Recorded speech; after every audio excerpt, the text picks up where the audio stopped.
Jangan lupa like, comment, and subscribe channel YouTube TVRI Bengkulu dan nyalakan lonceng notifikasinya.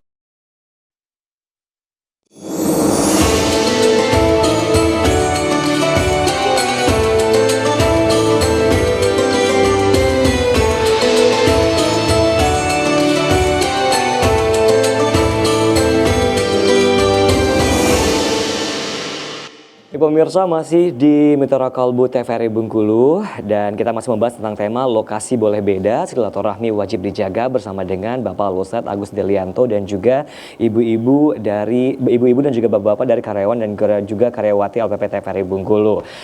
Mitra Kalbu TVRI Bengkulu. Bersihkan diri, sejukkan hati. Aduh, udah mulai lupa nih ya kan? Karena dengar ceramah tadi ya. Oke, baik. Ada yang mau bertanya boleh silakan. Mungkin dengan tema kita mengenai lokasi boleh beda, silaturahmi wajib dijaga untuk hari ini. Oh, di belakang boleh silakan. Kalau nggak ada tadi hostnya mau bertanya nih. Silakan. Dihidupin dulu mic-nya. Ya. Bismillahirrahmanirrahim. Tes. 1, Oke. 2. Ya, lanjut. Mungkin di dalam bisa ya. Silakan. Assalamualaikum warahmatullahi wabarakatuh. Mohon izin Ustadz, perkenalkan nama saya Etika, saya dari penyiar TVRI Bengkulu. Mohon izin bertanya terkait dengan halal bihalal. Yang kemudian saat ini mungkin banyak sekali orang-orang yang melakukan halal bihalal itu biasanya melalui gawai atau online. Nah, apakah halal bihalal yang melalui online kemudian ataupun telepon seluler itu mengurangi kualitas halal bihalal itu sendiri Ustadz? Terima kasih. Iya, baik. Terima kasih pertanyaannya. Ini salah satu dari penyiar LPP TVRI Bengkulu, Pak Ustadz. Pertanyaannya itu mengenai yang namanya halal bihalal. Kan kalau halal bihalal itu kan kewajiban kita itu bertemu seharusnya. Nah, tapi ini dengan secara online. Nah, itu seperti apa? Apakah tetap terjadi yang namanya halal bihalal atau seperti apa nih Pak Ustadz? Silakan. Ya. Dalam rangka untuk memaafkan, ya, pun sebaliknya untuk meminta maaf, ya, karena waktu dan jarak, ya, tempat juga, ya, berbeda dengan orang dulu. Kalau dulu kita mau bersilaturahim, orang pasti menerima kita. Sekarang ini bukan masalahnya tidak mau menerima. Kita memiliki waktu, tapi mereka yang di tempat ini tuju belum tentu mereka ada waktu. Ya. Apalagi sekarang mudik dan sebagainya. Nah, makanya kalau perihal tentang meminta maaf sebenarnya tidak mesti harus menunggu Idul Fitri sebenarnya.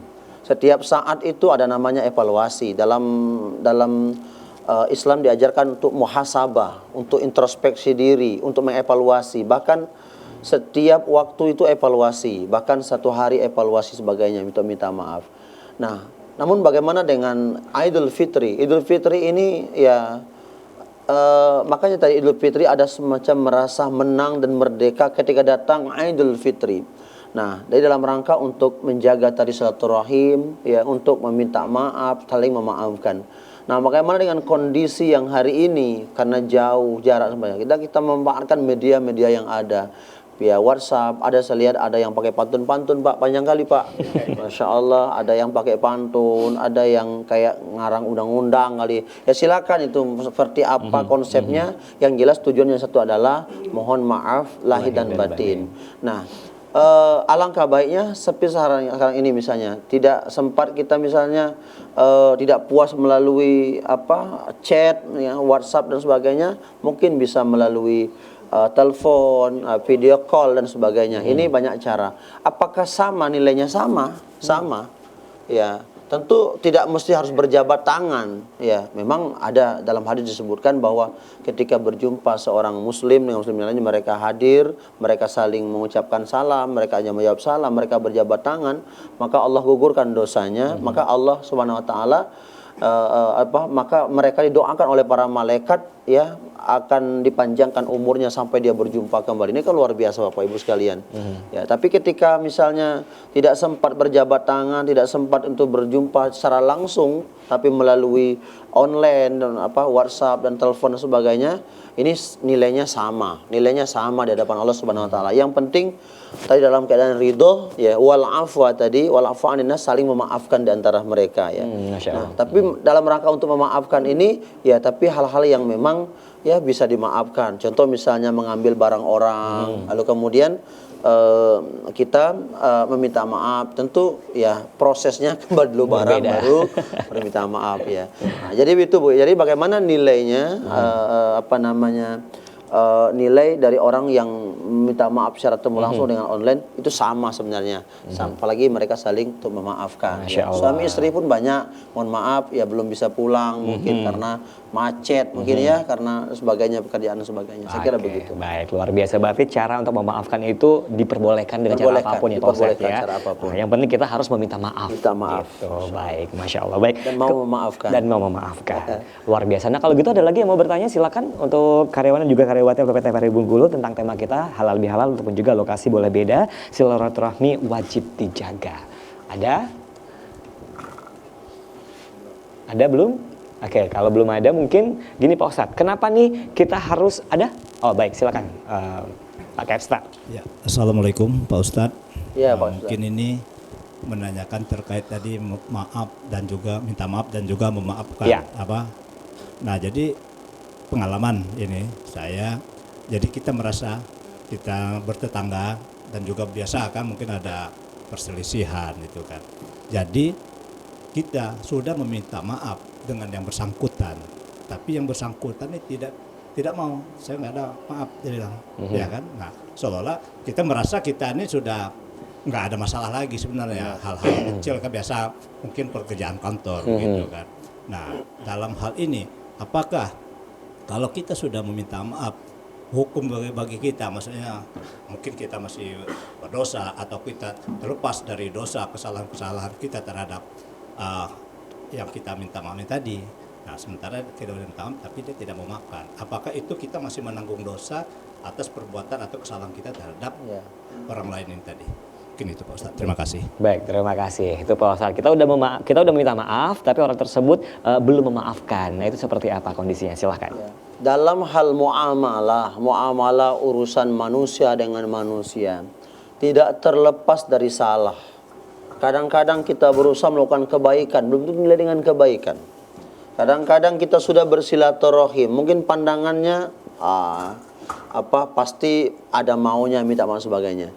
Yang jelas Bapak Ibu sekalian, ketika kita sudah memiliki niat, ya, dalam rangka untuk meminta maaf, ini kan meminta maaf, ternyata dia tidak mau memaafkan, itu urusan dia kepada Allah Subhanahu wa taala. Urusan kita kepada Allah sudah selesai. Urusan kita kepada manusia sudah selesai. Artinya apa? Maka tadi disampaikan dalam Al-Qur'an, wasari'u ila maghfiratin mir rabbikum. Bersegeralah untuk menuju ampunan Rabbmu. Salah satu caranya adalah untuk bersilaturahim, meminta maaf. Bersilaturahim bisa melalui WhatsApp, bisa melalui grup, bisa melalui bertemu jumpa langsung, datang silaturahim, tetapi juga dia tidak memaafkan, itu urusan dia kepada Allah Subhanahu wa taala. Tapi tadi ya bersegera untuk menuju ampunan Allah. Tapi ingat ya, niatnya untuk meminta maaf, niatnya untuk menjaga tali silaturahim. Ya, terlepas itu maaf ya, tapi bukan misalnya ya kadang-kadang begini Pak, ya memaafkan ya karena ada orang lain begitu. Ya, saya kalau bukan karena dia bawa si Anu kemarin, saya nggak mau memaafkan. Karena ada Pak begitu Pak ya. Jadi ada satu staf dengan staf mungkin ya setiap harinya orang tahu permasalahan udah menahun begitu. Ternyata ada pimpinan baru datang begitu, orang nyampaikan, Pak kalau mau DL nanti jangan suruh mereka berdua, mereka nggak teguran begitu. Lalu berbagai cara oleh Pak Kepala ini untuk mendamaikan mereka. Didatangi, siapa yang mau, dia yang mau, tidak mau, dia mau minta maaf tapi dia tidak mau memaafkan. Nah sekarang bagaimana besok kita ke rumahnya gitu, ada di rumah besok nggak? Siapa Pak Kepala? Oke siap, berangkat. Pas dibuka pintu ternyata teman yang tadi yang dia benci begitu Pak. ya kan pasti disambut dengan baik itu. Iya. Ya Pak, makasih banyak. Gimana? Alhamdulillah sehat Pak. Nih saya udah dapat kabar bahwa udah 1 tahun nih kalian nggak teguran. Oh biasa Pak. Ini sebenarnya nggak ada masalah sebenarnya. Padahal banyak masalah berat, udah menahun sebenarnya. Langsung ditembak ya, Pak? Ya kalau begitu ya saya minta maaf lah. Pokoknya maaf lah kamu berdua. Ya enak lah masa saya sebagai pimpinan ini nanti ada masalah ditanya oleh Allah di akhirat bagaimana tanggung jawab bla bla sebagainya. Lalu kemudian ya udah maafkan, ya maaf. Akhirnya ya saya pulang ya, saya ngobrol berdua. Pulang Pak Kepala. Apa kata dia? Saya jujur ya, kalau nggak Pak Kepala itu saya nggak mau minta maaf. Maafkan. Nah ini kan bukan asal dasar ya Rob ya, atas dasar kepada minta maaf itu betul-betul dari hati, tapi karena orang lain begitu Bapak Ibu sekalian. Ya mudah-mudahan tidak terjadi ya lingkungan kita. Makanya. Nah begitulah Bapak Ibu sekalian. Jadi memaafkan itu betul-betul dari niat. Dan niat ini adalah kita sendiri dan Allah. Tidak ada yang mengetahui Bapak Ibu sekalian ya. Ada orang mau bersilaturahim bukan mau lebaran, bukan minta maaf karena ada THR-nya mungkin ya. Mungkin karena ada lain-lain ya. Nah, tapi niatnya itu Bapak Ibu sekalian. Ketika kita niat dengan benar, maka insya Allah Allah akan mengampuni dosa-dosa kita tadi. Masya Allah, baik itu dia tentunya jawabannya. Kita akan jeda iklan dulu pemirsa dan juga audiens yang ada di studio. Tetap bersama kami tentunya di Mutiara Kalbu TVRI Bengkulu.